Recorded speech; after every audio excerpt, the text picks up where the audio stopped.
Salut à tous et bienvenue dans ce nouvel épisode de Photantique et Tech Antique. Je fais un petit épisode vlog aujourd'hui rapidement, tout simplement parce que je vous avais promis quelques épisodes et ils ne sont toujours pas là, j'en suis désolé. Mais je vais vous expliquer rapidement pourquoi, puis vous donner quelques nouvelles. Donc voilà l'épisode sur les CD audio qui devait précéder celui sur les DCC et les DAT est toujours en cours. Là devant moi, je peux tourner un peu, derrière il y a un lecteur CD.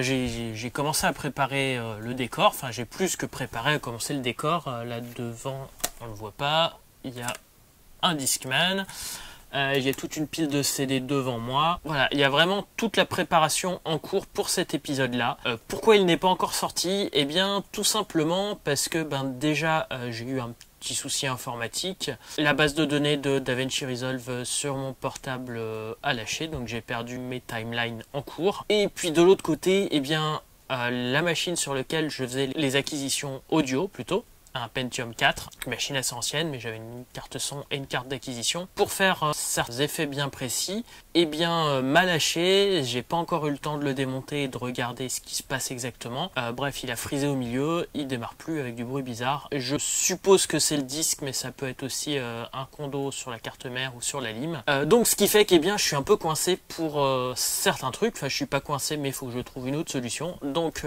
du temps de perdu, en sachant que voilà, entre les différentes formations que je donnais, il m'est resté une semaine et tout ça qui s'est rajouté a fait que c'était pas fini. Et puis l'autre souci du CD audio, c'est qu'en fait en voulant aller plus loin que ce qui existe déjà, et bien en fait j'ai trouvé beaucoup d'informations. J'ai passé beaucoup de temps à lire les datasheets de l'histoire du CD audio, le Redbook qui est le livre en fait de toute la spécification du CD audio, et il y en a énormément. Donc au final je vais faire un épisode présentation et un épisode qui va aller plus loin sur le fonctionnement, et même peut-être une troisième épisode pour essayer bien de faire un lecteur CD hi-fi à partir d'un lecteur de CD-ROM. Donc ça, c'est un projet qui m'est venu au milieu en travaillant sur une de mes trouvailles justement, et donc on va pouvoir en reparler un peu plus tard. Enfin, j'espère qu'elle aura lieu, mais en tout cas le premier épisode, et j'espère qu'il sortira dans les 2 prochaines semaines, mais avec tout ce qui m'arrive, je ne peux pas vous le garantir. Donc voilà pour cet épisode. Donc logiquement le DCC va suivre juste après. C'est vraiment la suite logique. Pareil, il est écrit, il faut que je le tourne. Le troisième gros épisode Tech Antique, c'était sur l'enregistrement de données sur cassette audio. Et bien ça, j'avais prévu de faire CD et DCC avant. Donc c'est pareil, il est écrit on va dire à 60%. Deuxième chose, la partie Photantique. Photantique, j'avais prévu là en cours et qui sont plutôt bien avancés. J'ai fait toute une série à Bordeaux avec ce petit machin là, donc le Télé Instamatic. Je vous ai déjà parlé de l'Instamatic Mini, et bien la version avec téléobjectif. Je l'ai testé, je ne l'ai pas encore développé, et donc ça fera un petit épisode rapide pour vous présenter ce petit appareil photo là, en tout cas en noir et blanc. Puis on aura peut-être une seconde si je fais une série un peu plus travaillée avec. La pellicule est finie, j'ai plus qu'à avoir le temps d'aller au labo, c'est-à-dire ma salle de bain, et de passer ma soirée à développer. Et puis l'autre petit truc, c'est le petit Minox. Pareil, vidéo en cours. J'ai commencé la première pellicule, je vais l'emmener avec moi à Paris, j'espère la terminer et pouvoir vous faire la vidéo dessus. En tout cas une des 2 vidéos, parce que peut-être que j'en ferai 2 aussi, une pour vérifier s'il fonctionne et la deuxième pour faire une série un peu plus travaillée, si je dois pas le rendre avant, parce qu'il n'est pas impossible que je dois le rendre début décembre, donc il faut absolument qu'il soit terminé d'ici là. Donc ça pour l'argentique. En numérique il y a toujours plein de trucs à faire qui attendent, et justement en rapport avec Photantique et Tech Antique, j'ai récupéré mon deuxième ordinateur 386 sur lequel j'avais installé et testé Photoshop 3. Il est là, malheureusement j'ai plus l'écran d'origine, et la machine, la pile a coulé, elle a bouffé différents trucs et elle ne détecte plus le disque. Donc ça n'a pas été si simple. Je me suis dit je vais faire un épisode rapide, ça sera pas si simple que ça, mais en tout cas j'ai la machine pour Photoshop 3, et pour acquérir les photos, je vais pouvoir utiliser un Mavica, mais je vais aussi récupérer mon premier scanner qui m'avait été offert à l'époque par mon oncle, qui est toujours dans sa boîte. Donc j'avais passé à mon cousin qui l'a magnifiquement gardé. Donc il est état presque neuf, il est complet, et donc ça va me permettre, dès que le 386 sera en état, de faire un peu de retouche photo en noir et blanc et surtout de le retoucher un peu comme les premières pellicules que je faisais. Et j'ai aussi dans mes dernières acquisitions une imprimante matricielle Amstrad, donc pour brancher sur mes Amstrad, mais aussi pour faire un petit épisode, imprimer des photos comme à l'époque. Donc dans les autres acquisitions qui pourraient donner une vidéo, justement, je vous parlais donc de mon idée de créer un lecteur CD audio hi-fi avec sortie pour vous expliquer ce qui m'a donné l'envie. Je voulais vous faire un épisode sur les boombox et j'ai eu la chance de récupérer à la poubelle un des boombox, en fait le modèle du dessus de celui que j'avais quand j'étais petit, mais simple cassette malheureusement. Il s'agit du Samsung. Je connais pas le modèle exact. Et en fait, en le voyant à l'époque, ça me semblait être un truc vraiment de qualité. En essayant de le réparer, je me suis rendu compte que ça vaut pas mieux que certains trucs Samsung actuels. La qualité de construction est catastrophique et surtout, c'est pas fait du tout pour être réparé. Par contre, eh bien, rien n'empêche de le bidouiller et de le refaire marcher avec autre chose, comme une Raspberry Pi dedans et un lecteur CD hi-fi, par exemple. Donc au final, il ira peut-être pas à la poubelle. Je vous le présenterai sur un épisode sur les boombox et puis ensuite, eh bien, on le transformera peut-être. Et à propos de boombox, eh bien, ma dernière acquisition de vendredi dernier, pareil, donc de la poubelle. Et au final, j'ai l'impression qu'avec un nettoyage et un changement de courroie, il va repartir sans souci. Il s'agit du Aiwa. Donc peut-être légèrement plus moderne. J'ai du mal à...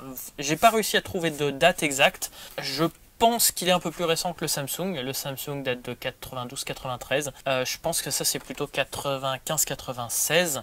Mais en tout cas on est sur les boombox qui ont plus de 20 ans. Et la construction m'a l'air d'être bien meilleure que le Samsung. Donc il pourra en faire l'objet d'un épisode restauration rapide. Sur les épisodes qui arrivent, j'ai fait l'épisode sur un dictaphone. Je dois dire que je suis pas super content de moi. Au moment où il sortira, donc logiquement demain ou après-demain, n'hésitez pas à me dire ce que vous en pensez en commentaire. Je suis prêt à m'améliorer et à faire mieux la prochaine fois. J'ai un autre dictaphone un peu plus haut de gamme à vous montrer, donc je vais essayer de faire de mon mieux pour en tout cas la prochaine, parce que j'ai pas fait énormément de recherches dessus et j'ai fait les tests après avoir tourné la vidéo, ce qui fait que des fois c'est un peu bizarrement fait.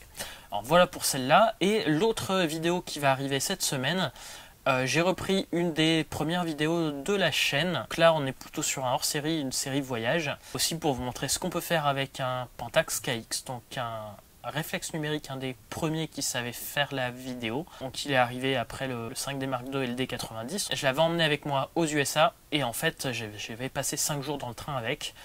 Donc je vous présente ce voyage. J'ai essayé de faire la vidéo en tenant...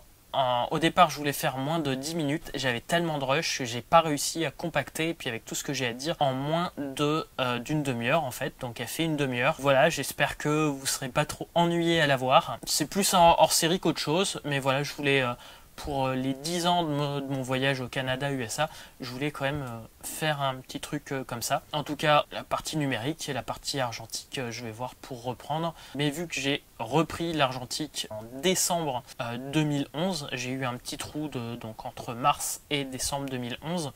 Peut-être que ça sera en décembre où j'essaierai de retrouver mes négatifs et scanner tout ça.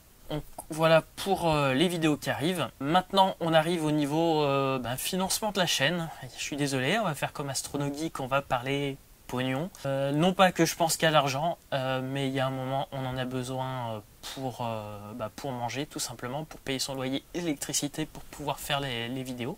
Parce que là le petite ampoule qui m'éclaire, elle éclaire un petit peu. Et puis accessoirement pour pouvoir travailler à peu près efficacement, il y a besoin de chauffage parce que pour avoir essayé de filmer quand il faisait 9 dans l'appart, je peux vous assurer que j'étais pas super en forme. Malheureusement, j'ai dû faire quelques formations que j'avais dit, alors que j'avais dit que j'arrêtais tout simplement pour avoir de l'argent qui rentre ces derniers mois. Là, c'est moi qui vais prendre une formation cette fois-ci. Et ensuite, en décembre, je vais de nouveau devoir travailler une semaine. Donc, c'est bien, ça fait un peu d'argent et puis du nouveau matériel à vous montrer, etc. Sauf que, les vidéos avancent pas assez. Donc mon but c'était de faire un financement participatif. Mais pour ce, je voulais vraiment sortir les 3-4 grosses vidéos tech antique que je vous ai promis. Et tant qu'elles sont pas sorties, en fait, je voudrais pas me mettre trop la pression parce que j'ai vraiment du mal à supporter la pression. Et me mettre un Tipeee, un truc comme ça, je vais me mettre la pression et je vais faire un burn-out très rapidement. Donc tant que j'arrive pas à avoir une organisation correcte pour sortir des vidéos qualitatives, au moins une toutes les 2 semaines. Pour l'instant, je lance pas ça, je continue comme je suis. Début 2022, j'espère arriver à m'organiser correctement et à sortir régulièrement des vidéos qualitatives et donc pouvoir lancer un financement participatif. J'ai lu plusieurs livres sur la mise en scène. Comme je vous disais, je vais faire un stage et je vais faire une formation début décembre. Et en même temps, eh bien, je réalise un film sur l'autisme. Donc ça fait beaucoup de choses qui améliorent au fur et à mesure les vidéos que je fais ici, mais me prennent du temps.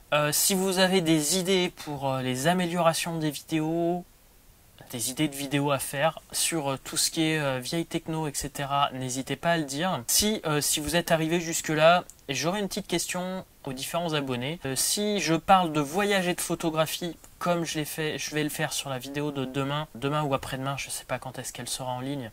Et puis si je fais aussi des vidéos donc tech antique où je parle cette fois-ci un peu plus de vieilles technologies informatiques, je vous montre parce que derrière moi il y a quelques vieilles machines aussi. Est-ce que ça pourrait vous intéresser, en sachant que les vieilles techno, à chaque fois ce qui m'intéresse, je le vois pas sur le côté jeux vidéo, même si ça qui a amélioré les jeux vidéo, c'est la côté créativité au niveau image et son. Donc est-ce que ça vous intéresse que je fasse des choses comme ça, voire un côté un peu plus technique, c'est-à-dire programmation ou réparation de ces vieilles machines? Est-ce que ça pourrait vous intéresser, ou est-ce que ça sort complètement des objectifs de la chaîne et vous préférez que je reste sur la partie vieille photographie et la partie cassette, CD, vinyle, etc. Donc n'hésitez pas à me le dire en commentaire, n'hésitez pas aussi à venir en discuter sur le Discord. C'est vrai que j'ai manqué de temps pour mettre un peu plus de contenu sur le Discord, mais j'y suis quand même régulièrement. Je vais voir s'il y a des messages, des choses comme ça. Et sur ce, je vous dis à très bientôt pour un nouvel épisode, et j'espère pouvoir vous présenter, comme je vous disais, les gros épisodes courant décembre. À très bientôt.